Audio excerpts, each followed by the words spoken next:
Hey everyone, welcome back to Corporate Decoder, the place where we untangle corporate filings so you don't have to. Today we are diving into a report from Spyre Therapeutics. This one's interesting because it's all about how they voted on important company matters. It's like peeking behind the curtain to see what the shareholders, the real owners of the company, decided. We're going to break down who got elected, what proposals passed, and what it all means for the future of Spyre. If you appreciate getting straight insights from corporate documents, make sure you're subscribed. We also have a Discord community linked in the description below.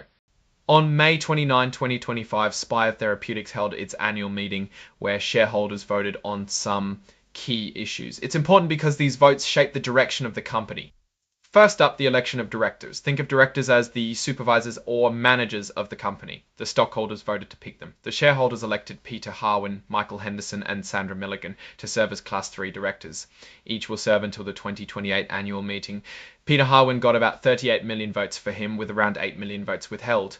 In the corporate world, withheld is essentially a vote against a candidate, and roughly 3 million shares couldn't vote due to brokerage rules.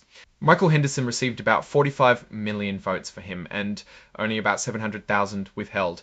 Sandra Milligan received roughly 37 million votes for and 8.5 million votes withheld. Next, the shareholders voted on executive compensation, basically, how much the top bosses get paid. This vote is advisory, meaning the company doesn't have to follow it, but it sends a clear message from the shareholders. The shareholders approved the compensation of the company's named executive officers. About 43 million voted for the compensation plan, around 3 million voted against, and about 98,000 abstained, chose not to vote. Again, about 3 million shares couldn't vote. Finally, the stockholders approved the appointment of KPMG LL, the company's independent registered public accounting firm, for the year ending December 31, 2025. Think of KPMG as the company's financial watchdog, making sure everything is in order. Almost 50 million voted for using KPMG, about 57,000 voted against, and about 9,000 abstained. In this case, all shares were able to vote SEG. Now let's zoom out and think about what this all means. Spyre Therapeutics is a company in the exciting but risky field of developing new medicines.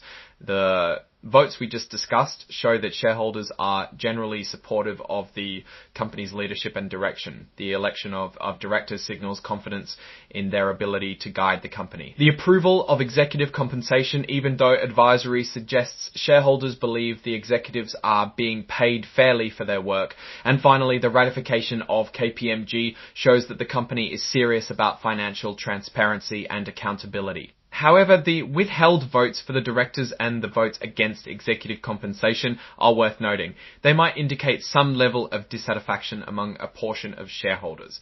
It is important for the company to pay attention to these concerns and address them proactively. Are they worried about the pipeline, the executive past performance, or something else entirely? Overall, the results of this annual meeting suggest a company with a solid foundation of shareholder support, but also one that needs to stay attuned to the concerns of its investors. Alright, that's our breakdown of Spyre Therapeutics' annual meeting results. What's your take on these votes and what they signal for the company's future? Drop your thoughts in the comments. If this analysis was valuable, hitting that like button really helps, and subscribe for more deep dives. Don't forget to check out the Discord in the description. Thanks for watching. See you next time.